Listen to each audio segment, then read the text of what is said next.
This is the mass iQT software. In this software, you will create your method, which method you want to apply for your analysis. Suppose this is one of the method. Here you can write whatever name you want to give your method. I give in this way because I know I'm using injector B, so I wrote as a method name injector B. And I'm using auto sampler, so I wrote as auto sampler. And I'm using split 10 because all the parameter you can change. You can change split 10 to 20, 100, and injector B, when you will injector A, you can write injector A instead of injector B. And 220, what does it mean? It means injector temperature, because for my analysis I'm using injector temperature as 220. This is my injector, this is my method. You can also change this one. You can change 220 to 300, 260. It depends on what you will analyze. So it depends on your compounds. This is my oven temperature. So I can show you here. On this window, you can click on all of this window to build a method. Now I will show how to build a method. Okay, you want to analyze a jet fuel sample. So how you will analyze, what you will do? At first you need a method. And which method? Method means what's the temperature of oven, what's the injector temperature, and what's the condition, how you will analyze, and all this parameter you can fix. And you can play with this, you can modify this. Okay? So this is auto sampler. When you will click on auto sampler, it will be controlled by computer. When you click on manual, that means that the computer has no control. Then you have to touch on the screen manually. You can do that. When you will do the manual injection, you have to always click on manual, not auto sampler. When you want to run by computer or auto sampler, always click auto sampler. So this is the injector source. So in injector window, so it has several windows.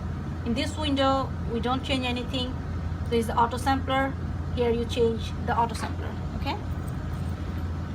Then here you see in different sample injection. It doesn't matter. You will never touch on that window. And here sample pump 2 is average.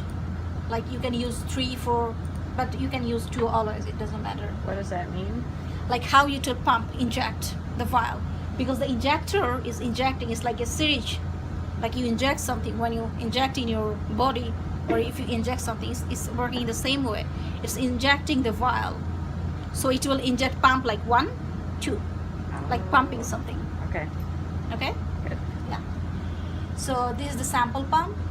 This is the wash and waste vial.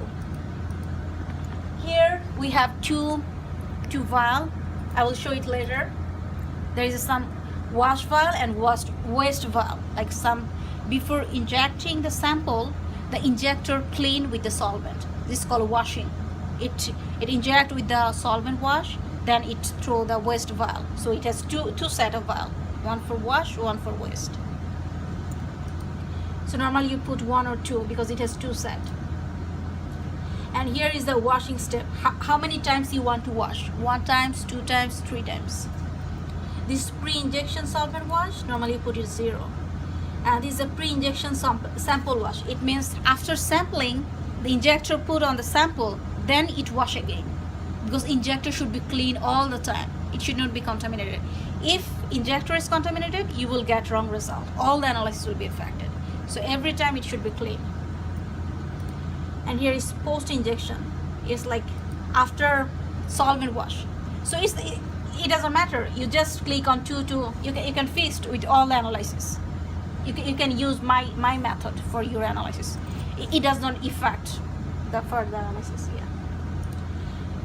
This parameter is very important because here this is the oven parameter, oven temperature. So this is initial temperature. Initial temperature means which temperature the sampling will start. Because it's the oven, it can vary the temperature. So in my method, what I'm using 40 degrees my initial temperature, and I'm holding it for one minute.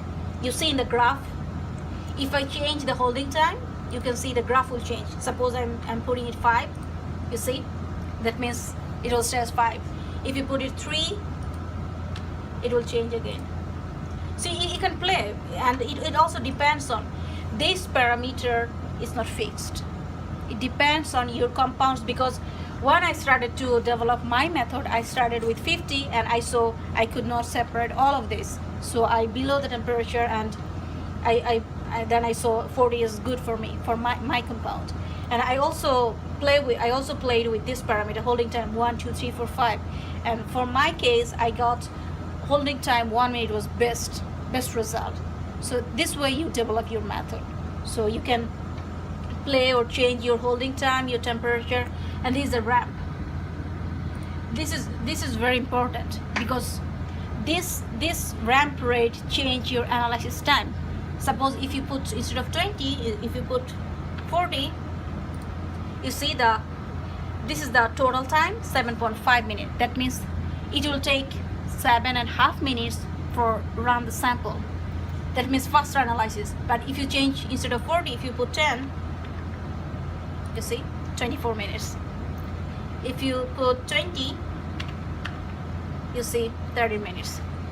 So it automatically calculate based on this parameter how much time you need to run the analysis, because sometimes it takes 20 minutes, 30 minutes, 50 minutes. So it depends how you build the method. Ultimately it will affect the retention, like total runtime. That means how much time it will take to get all of your result.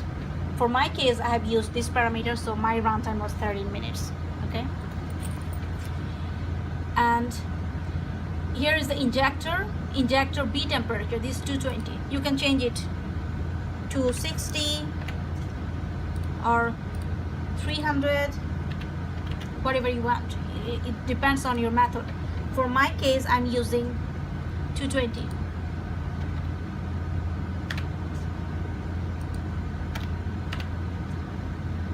So this button is for injector temperature B, and this for injector A. This is very, very important. When you will use injector B, always keep the temperature 220 or 250, whatever, but injector A will be constant.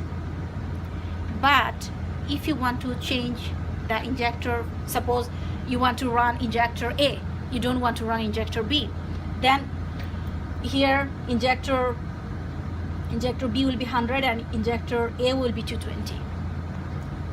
Do you understand? Like it will be vice versa, because this injector temperature will affect whole the analysis. So the main thing is that this is called active or inactive. The active injector always should be 220 and inactive 100. It doesn't matter which injector you use. For my case, my injector, I'm using injector B and I put injector temperature 220 and injector A is 100. So you can use this one also if you want. Then this is the carrier. Carrier means how much gas will flow through the column to the detector. So if you use injector B, you have to always check. You can play with the carrier flow 1, 2, 3, 4, but don't go after 10, because I have checked with this instrument with column B. If you go further carrier flow 10, the instrument will crash or instrument will start to cry. So don't try after 10 ml per minute. So keep in mind. But for carrier A, you can go further up to 90 ml per minute. Yeah, but it's one by one. Don't try, but always try it from 1, 2, 3, 4. But the main thing to remember, if you run with column B, don't touch column A. Always keep 1. It should be minimum 1. If you put 0, the instrument will crash. So don't try to change this one, no matter anytime 0. Always keep minimum 1. You can put 2, 3, 4, but more gas, you are wasting more gas. So don't try to put too much. Just at least minimum 1 is necessary. And here you see the ratio, the split control. It's like, now I'm using 10. Here you can use 100 or 50. So which split you want? For my method, I'm using split 10. And here you see the mode, the flow and ratio. You can change. If you change the flow, it will show as a flow. But when you put as ratio, but it's better to use as a ratio because ratio is more cost and much easier to use. And then the detector, you don't need to play with this anything. This is a time event. You also don't put anything. When you use split, don't use any time event. But when you will run splitless injection, you have to use the time event. And I will show you how to do that. So this is all for this one. This method for split and injector B. So this is one method. Okay. This is the GC method. Now I will show, after making the GC method, you have to make a MS method. Okay.